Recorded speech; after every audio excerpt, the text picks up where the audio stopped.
Assalamualaikum warahmatullahi wabarakatuh.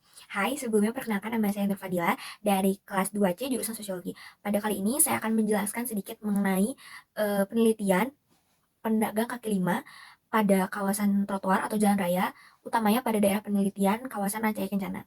Oke, yang pertama mengenai alur masalah. Alur masalah yang pertama mengenai kenapa munculnya para pedagang kaki lima tersebut di trotoar jalan raya. Berdasarkan hasil riset secara gambarannya, bisa diambil kesimpulan bisa dari stabilitas ekonomi, keinginan merantau, dan juga memang mereka sudah turun-temurun melakukan tradisi berjualan di daerah situ. Lalu yang kedua mengenai apa sih dampak signifikan daripada pedagang kaki lima yang berada di jalan raya atau trotoar, dari mulai dampak kebersihan lingkungan, dan yang kedua mengenai kenyamanan bagi para pengguna jalan, baik itu pengguna jalan kendaraan beroda 2, beroda 4, maupun juga para pengguna jalan, yaitu pejalan kaki yang pastinya menggunakan trotoar dan jalan sebagai salah satu akses mereka. Lalu, apakah ada dampak signifikan yang dilakukan oleh pemerintah atau aparat setempat dalam mengatasi pelanggaran tersebut? Dalam penelitian saya kali ini, setelah melakukan hasil wawancara, nampaknya belum ada pelanggaran atau teguran yang dilakukan oleh aparat dikarenakan daerah tersebut masih sangat amat kuat dalam kurangnya menjaga dan pungutan liar. Jadi sehingga aparat masih belum memberikan efek tegas dan jerak karena menurutnya jika mereka bertempat tinggal di situ maka sudah tidak apa-apa karena mereka merupakan bagian warga daripada situ. Padahal pedagang itu yang berada di kawasan tersebut rata-rata adalah perantau daripada kota-kota lain. Lantas bagaimana solusinya? Sebelumnya kita simak terlebih dahulu mengenai wawancara dari pelaku itu sendiri dan sudut pandang daripada korban yaitu pengguna jalan. Emang namanya siapa? Siapa? Emang orang mana? Di sini ada nama. Berapa tahun dari jualan? Kalau jualan sendiri emang pindah-pindah atau gimana? Siapa? Berapa? Pindah. Sekolah atau di jalan? Jalan. Sekolah sambil jalan. Kalau jualan ini mah harus ada izinnya nggak? Kayak misalkan kayak Satpol PP atau gimana? Kalau di wilayah sini mah enggak. Yang beli tiga yang 2.000. Nggak ada bawahnya. Oh, ada ininya orang Oh. Oh. Kalau hari itu setiap hari emang ada yang kontrol gitu? Gitu. Emang kalau di sini bisa suka ada yang kayak parkir taksi kayak minta uang gitu kan? Parkir segala kali. Belum pernah. Terus emang kalau jualan di sini tuh boleh apa enggak? Jualan di pinggir jalan kan boleh apa enggak? Boleh.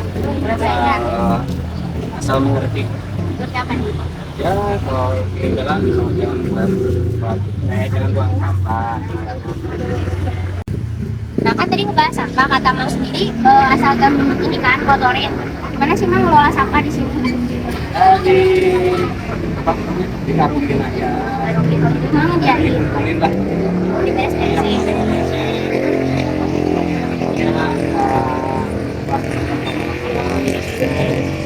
Jadi ada yang lain negur gak itu? Kayak yang punyanya negur gak kayak buat sampah di pinggir jalan? Kalau itu enggak. Sayanya yang punya perasaan. Oke. Nah kalau menurut Mang sendiri selain kayak sampah yang tadi di sini kira-kira mah ngeganggu lalu lintas gak? Takutnya kayak macet atau gimana? Masalah sampah ya ke situ juga bisa. Yang penting lah. Ada yang tulis. Ya sih. Emang selain jadi kan selain di jalan tuh Mang di sekolah gitu jadi gak terlalu efisien banget di jalan ya Mang ya? Jadi menurut Mang sebenarnya ganggu tapi asal kita juga harus tahu diri juga ya. Terima kasih ya Mang. Jessica boleh wawancara nggak? Boleh. Namanya siapa Kak? Nurul. Kak Nurul. Kakak ini sekolah ya? Ya. Sekolah jadi kesehariannya pulang perginya naik jalan kaki. Ya.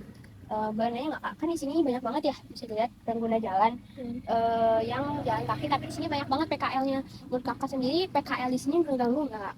Mengganggu. Kenapa Kak mengganggu? Karena menghalangi jalan. Menghalangi jalan. Terus susah ya misalnya kayak buat jalannya. Di sini PKL-nya suka buang sampah sembarangan nggak sih Kak? Kayak gitu. Tergantung orangnya sih, tergantung pedagang. Oh, tapi itu nggak ganggu, cukup Iya, ganggu. kayak baunya atau ditumpuk di pinggir jalan. Berserakan sih. Oh, Jadi bisa. ngeganggu. Oh gitu. Untuk Kak sendiri, buat pinggir jalan ini kebersihannya tuh yang wajib menjaganya selain PKL, apa harus ada kesadaran dari pengguna jalan, pemerintah dan lain sebagainya, atau PKL aja? Salah semuanya sih. Karena semuanya udah punya tanggung jawab masing-masing. Oh gitu Kak. Makasih ya wawancaranya. Baik, selanjutnya mengenai solusi. Setelah wawancara tadi, saya dapat menyimpulkan ada kemungkinan 3 solusi yang dapat ditawarkan untuk menyelesaikan problematika pedagang kaki lima di pinggir jalan atau trotoar. Yang pertama itu membuka stand food court atau tempat khusus untuk melakukan usaha. Tetapi dalam membuka stand food court itu sendiri, pasti kita tidak boleh terlalu jauh daripada kawasan tempat berjualan mereka, karena itu merupakan salah satu kemudahan mereka dalam melakukan transaksi jual beli. Oleh karena itu, pada solusi yang kedua, kita juga harus menawarkan mengenai peraturan waktu, lokasi, dan juga kebersihan. Karena seperti yang sudah saya tekankan tadi, bahwa kita tidak boleh terlalu jauh daripada kawasan mereka berjualan sebelumnya. Akan tetapi, hal seperti kebersihan, lokasi, dan waktu tidak bisa dihindarkan, oleh karenanya perlunya peraturan yang tegas, utamanya dari aparat dan pemerintah dalam mengelola tata ruang, seperti mulai dari kebersihan pedagangnya, lalu lokasi jam waktu yang ditentukan, sehingga letak kestrategisannya. Lalu ketiga, jika hal tersebut dirasa masih kurang efisien, kita bisa menggunakan platform e-commerce seperti jual beli makanan online. Tapi memang tidak semua bisa dialokasikan ke dalam e-commerce. Contohnya tadi pedagang yang telah saya wawancarai itu kurang signifikan untuk diaplikasikan ke dalam e-commerce. Tapi mungkin ada beberapa pedagang makanan lain yang memang makanannya bisa dialokasikan ke dalam suatu produk makanan yang dijual melalui online, e-commerce, jasa jual beli.